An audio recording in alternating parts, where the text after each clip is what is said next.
Olá, alunos do Eu Vou Passar. A pedidos, voltei, as aulas continuam, dessa vez mais dinâmicas, com exercício, e eu tenho algumas explicações importantes para fazer. O primeiro é que vocês têm falado e têm me pedido exercícios durante o decorrer do curso. Qual é o problema dos exercícios não terem sido apresentados nas 6 primeiras aulas? A questão é porque eu preciso terminar um bloco de assuntos para a partir daí fornecer os exercícios. Como nas primeiras 6 aulas não tinham solidificado o assunto suficiente para nós começarmos a resolver questões de ESAF, esse desafio ficou agora para a segunda etapa do curso.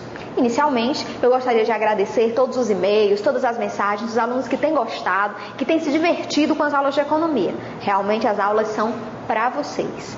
Uma outra coisa importante é que a partir da próxima aula, eu vou disponibilizar, junto com a aula em vídeo, exercícios da ESAF, questões interessantes de concursos recentes, principalmente concursos para auditor fiscal da Receita Federal, nos quais você vai me acompanhar explicando a resolução da questão em conjunto com o material aí mesmo da sua casa. Não é legal? Super interessante. É uma maneira a mais para motivá-los a estudar, se interessar, gostar e curtir a economia. A economia é um grande barato. É a grande chance que vocês têm de aprender de forma dinâmica, juntando a matéria, o assunto, a aula prática com a aula de exercícios, ok?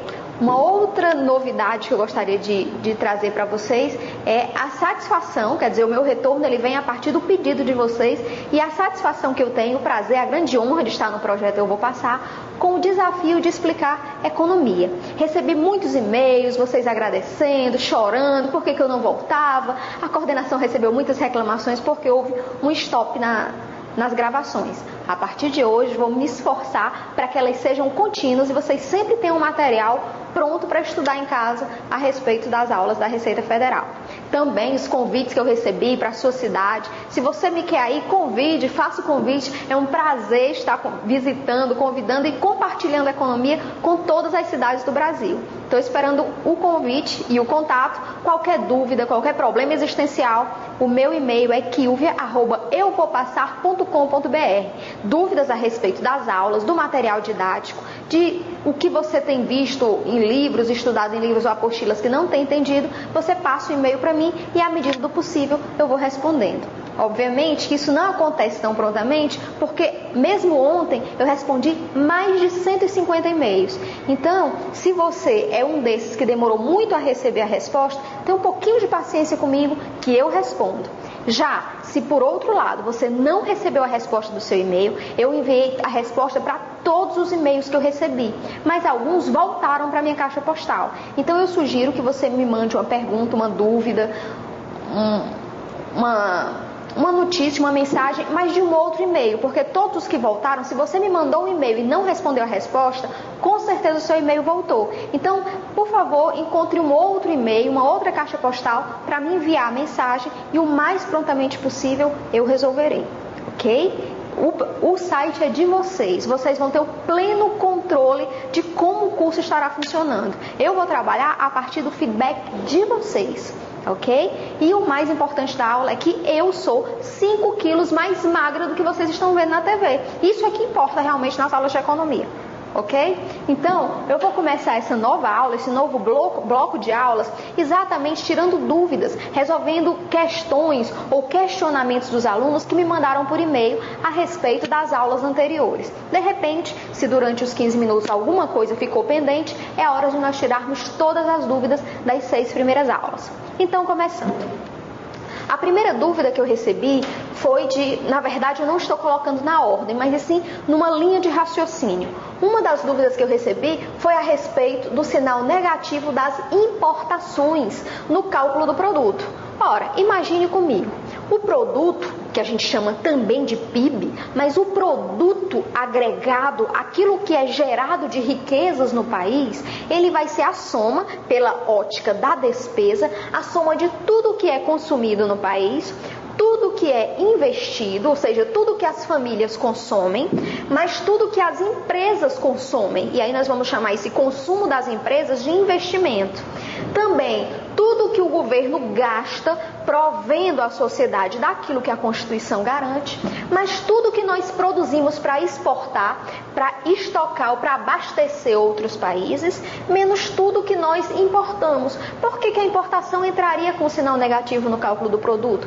Exatamente porque importar é trazer de fora do país. Realmente, quando nós importamos, emprego e renda é gerado, mas não é gerado no país, é gerado no país de origem, no país que exportou. Pessoas estarão trabalhando, auferindo renda, consumindo lá no país que enviou a mercadoria, que exportou para nós, certo? Então o país vai crescer, vai gerar crescimento, aumento da produção. Isso vai acontecer sempre que nós exportarmos. E haverá um impacto de sinal negativo, de sinal contrário, confrontando com esse aumento de crescimento, sempre que nós comprarmos, tá certo? Bens e adquirirmos serviços, contratarmos serviços de fora. Por esse motivo, o sinal das importações é negativo. E essa aqui é aquela fórmula que você tem que trazer na cabeça que nós temos discutido aí nas 2 últimas aulas, ok? Uma outra pergunta super interessante que me fizeram, e eu acredito que nas aulas anteriores eu tenha falado sobre isso. De qualquer maneira, eu vou repetir. É em relação aos gastos do governo. Os gastos do governo são divididos em gastos correntes e gastos de capital. Eu vou chamar de despesas, mas são gastos. Tá certo? O nome técnico disso, o nome econômico, o economês vai tratar como gasto, mas são despesas. Despesas correntes. O que é despesa corrente? Despesa corrente é pagamento de servidores, tá certo? Funcionalismo público é uma despesa corrente. O custeio da máquina, o custeio dos ministérios, das universidades, dos hospitais, tá certo? Da justiça, tudo isso é custeio, é uma despesa corrente. O governo sempre terá mensalmente aquela despesa, aquele gasto. E esse gasto nada mais é, ele traz de retorno para o governo paga, mas ele recebe novamente em termos de prestação de bens e serviços. Então, quando um médico está no hospital público prestando um serviço, isso significa que ele presta o serviço, tá certo? Ele atende a comunidade e, em contrapartida, ele vai receber, tá certo?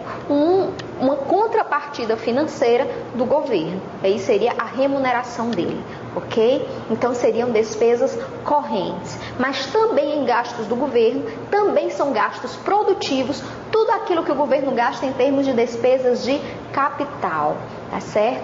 Se você estiver vendo, se você estiver acompanhando aí o noticiário, atualmente está sendo vinculado na TV o projeto Reúne, que é a expansão das universidades, a expansão e reestruturação das universidades federais. O que isso significa? Um gasto para o governo em despesa de capital. Novas universidades serão criadas, serão construídas em várias cidades, em vários municípios do Brasil. Isso significa que haverá uma despesa de capital, certo? Despesa de capital. É uma despesa que ele vai ter quando constrói um hospital, quando ele constrói uma ponte, quando ele constrói uma universidade. E isso vai ser possível com que as pessoas adquiram esse serviço prestado pelos servidores públicos, eles adquiram nas instalações preparadas em forma economicamente de despesa de capital que o governo gastou para atender a população, ok? Então essa seria a segunda dúvida. Realmente os gastos do governo são divididos em gastos correntes ou despesas correntes e despesas de capital. A terceira dúvida que eu recebi foi em relação a uma economia aberta com o governo. Essa é a fórmula no item número 1 da economia aberta com o governo. Aberta porque eu tenho aqui o setor externo via exportação e importação, e com o governo porque o governo faz parte da nossa análise. Então significa o seguinte: quando eu tratei nos vídeos passados de uma economia aberta sem governo, eu disse que existem 3 maneiras, 3 óticas de olhar essa geração de riqueza no país. E eu vou apresentar aqui 2, uma é pela ótica do produto, pela ótica da produção, e outra pela ótica da renda, pela ótica dos rendimentos, da remuneração dos fatores. Bom, pela ótica do produto, eu vou ter o seguinte: eu vou ter que o produto vai ser igual a consumo, mais investimento, mais gasto do governo, mais exportações, menos importações, que nós tivemos discutindo nas aulas passadas. Já pela ótica da renda, dos rendimentos, tá certo? O investimento se torna via identidade econômica fundamental, ou identidade macroeconômica fundamental. O investimento, ele se torna poupança, ele é idêntico a poupança, porque investimento não é rendimento, mas poupança é. Da mesma forma, os gastos do governo. O gasto é a forma com que ele encontra de prover bens e serviços. Só que o rendimento, para o governo poder gastar, ele precisa adquirir esse rendimento. E esse rendimento virá via tributação. Então, a diferença entre uma economia aberta com o governo, ou na ótica do produto, ou pela ótica da renda, vão ser de acordo com as variáveis. Investimento se torna poupança e gastos do governo se torna tributação. Bom, eu espero que essa primeira aula, essa reinauguração das aulas de economia tenha sido para vocês bastante proveitosa. Espero ter sido útil e a partir da próxima aula, matéria nova com questões comentadas só para você. Eu vou passar. Fique comigo.